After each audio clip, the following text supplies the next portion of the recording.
Hello, I am your teacher, Mr. Pacitti, and this is my classroom here in Sacramento, California. So put away your mobile phones, put away your consistently enjoyable episodes of SmackDown. Those days are seemingly long gone. It's time to concentrate, it's time to study. This is SmackDown Live, and this is Graded.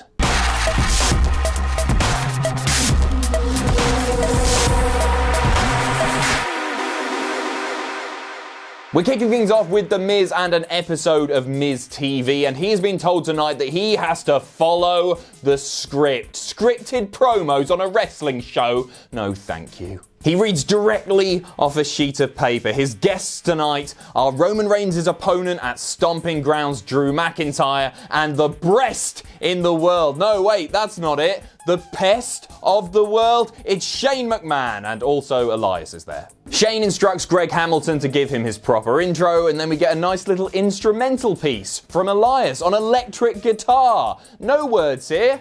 He's not allowed words anymore. And then Shane gloats about his win over Roman Reigns at Super Showdown. Miz says that all of Shane McMahon's accomplishments in professional wrestling are tainted. And then Drew McIntyre says that he's going to win at Stomping Grounds because he has a really good finisher and he's going to kick Roman Reigns' bloody head off. Miz says that Drew shouldn't trust Shane McMahon. He learned that the hard way, and Shane McMahon is a proper bellend. And then Shane McMahon calls Miz's dad George a baked potato, and oh, it's all gonna kick off, but not yet. Shane says that maybe Miz, you want another match with the best in the world, but before you get that, you have to run the gauntlet, the, I guess, two-man gauntlet. First, you have to beat Elias, then you have to beat Drew, and only then you'll be able to get your hands on the best in the world, Shane McMahon. This will be the theme of Graded today, but a distinctly average promo to kick things off, which gets us to see everything made sense given the history between The Miz and Shane McMahon, but it's just more overexposure of Shane O'Mac himself, which is getting super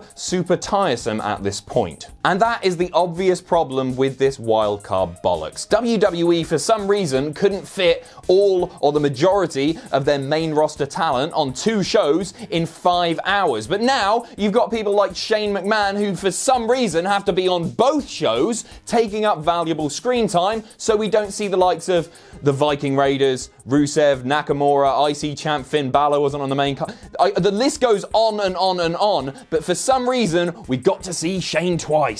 Anyway, those matches happen right now. Kicking things off with The Miz versus Elias. This doesn't last too long at all. The Miz putting Elias away with the skull-crushing finale before Drew makes his way in and starts to dominate Big Mike. Big Mike? Medium Mike. Miz starts a comeback but totally stacks it when he goes for his springboard thing off the top rope, and then Drew manages to hit the Claymore. 1, 2, 3. The Miz has lost and he doesn't get to get his hands on Shane O'Mac. Boo-hoo. But wait, with The Miz laid out on the floor, Shane McMahon is such a good guy, he's going to give The Miz that match anyway. Ring the bell. So Miz is completely dead by this point, obviously, after eating the Claymore, but he senses Shane's sweaty presence and starts laying in the punches, but that doesn't last long either. He gets locked in the triangle lock, taps out, and Shane McMahon's beaten The Miz too. I'm going to give this a C+, because I think the booking of the matches themselves was pretty spot on, but the action was certainly nothing to write home about. Miz overcoming the odds wouldn't really have made much sense at all, especially with Drew being the one to challenge Roman Reigns at Stomping Grounds, and if The Miz had kicked out of the Claymore after Drew McIntyre spent the majority of his part of the opening promo just bigging up that very move, this would have definitely got an F. But no, a C+.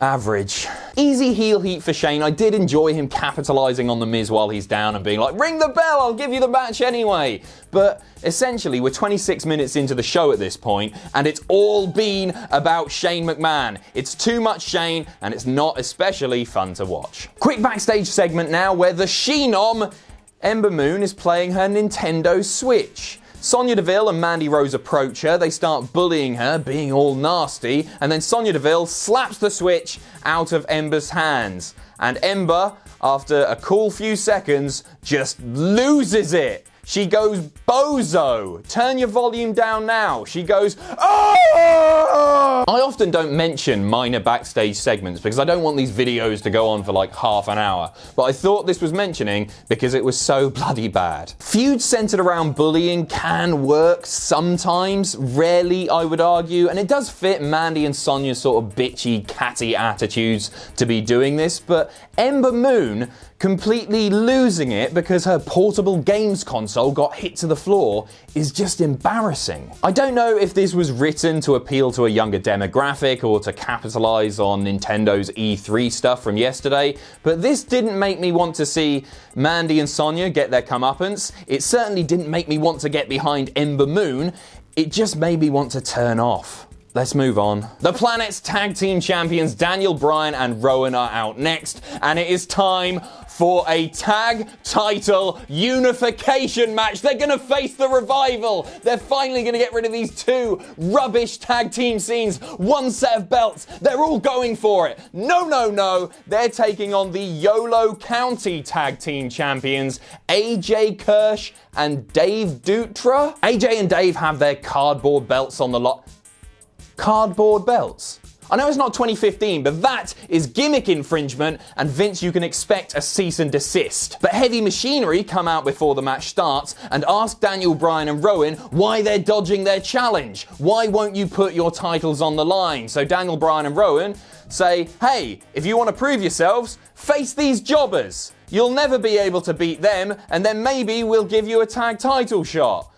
Okay, quick squash match, which is obviously the right call. I guess they've earned their tag title shot. Expect to see that on the pre-show at Stomping Grounds. And I'm going to give this a C+. It wasn't especially fun to watch, but there was a touch that I really liked, and that was Rowan trying to get in the ring, but Daniel Bryan being all like, no, don't do it, which presented Heavy Machinery as more of a threat than they otherwise would have been presented as, especially with limited TV time in recent months. So yeah, nice to see Heavy Machinery finally used on TV, unlike plenty of other NXT call-ups, but it's still difficult to be excited about the inevitable match itself. Next up, it's Carmella versus Sonya Deville, while 24/7 champion R-Truth is locked in a flight cage backstage. A fine match. Carmella looks like she has things won after locking in the code of silence, but Mandy Rose grabs Sonya's foot, puts it on the rope out of the referee's view, and that breaks up the submission. Then there's a dive to both women by Carmella, taking both of them out, and then she just super kicks Mandy in the face just for the lols. But unfortunately for Carmella, as she slides back into the ring, she eats a big knee courtesy of Sonya Deville, who picks up the win,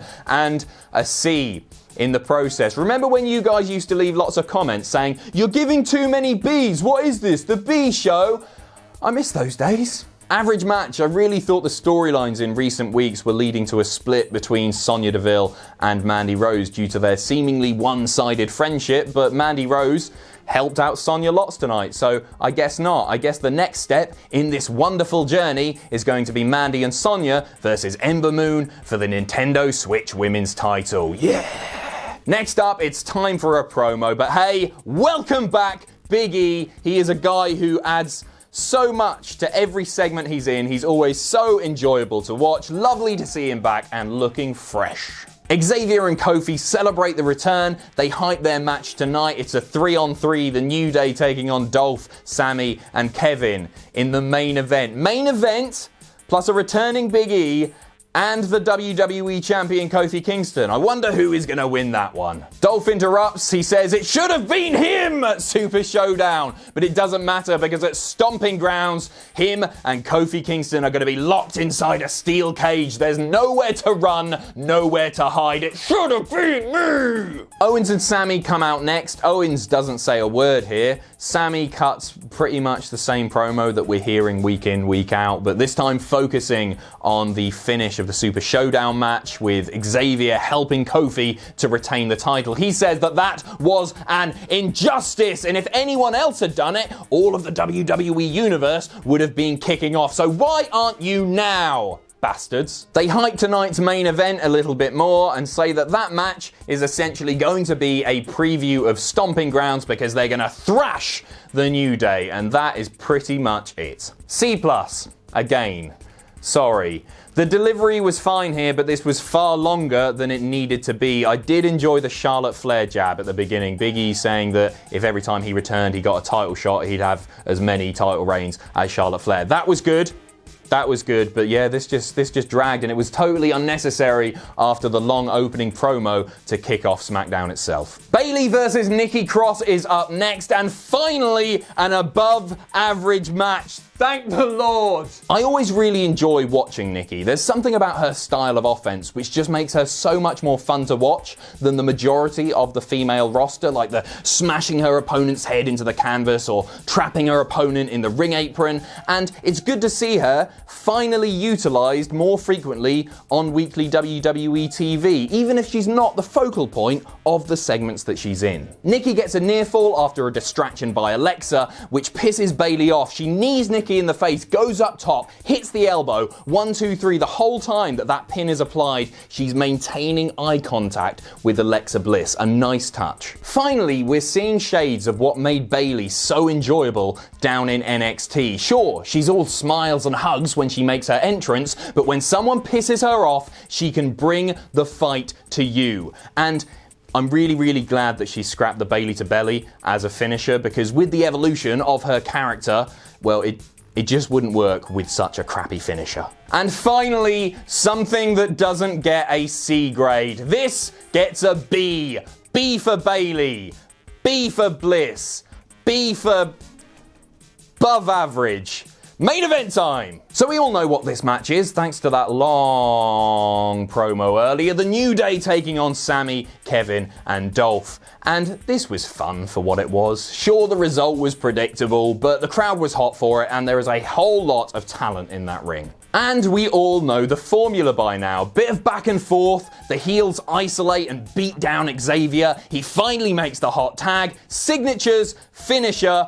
That's it. And that's exactly what we got here. But I did still enjoy it. This one gets a B-. Kofi picks up the win with the Trouble in Paradise. I would have quite liked to see Big E win this one with the big ending, but hey, it's all personal preference, and Kofi Kingston is the WWE champion, so whatever. And there you have it. SmackDown isn't good anymore. Despite the 2-hour runtime, this still managed to drag at various points throughout the show. It just feels like a slightly shorter episode of Raw, and that is so depressing to say. I used to love coming in this studio talking about SmackDown. The majority of the people that I think we all wanted to see featured were featured. For the most part, there were exceptions there, but now, hey, 30 minutes of Shane McMahon. It just doesn't matter. It's so frustrating. It's absolutely gutting. Have a C. The C-est C that ever seed. Good job, WWE. You've absolutely nailed the brand split, the superstar shakeup, the wild card. Before I go, I guess it's time for a joke, eh? And I don't think any of you are going to see this one coming. Thanks for watching. Let us know what you think in the comments down below. You can follow us on Twitter at Cultaholic. You can find us on Facebook at facebook.com/Cultaholic. If you enjoy what we do here at Cultaholic, you can pledge to us on Patreon. That's patreon.com/Cultaholic. And most importantly, don't forget to hit subscribe and join us.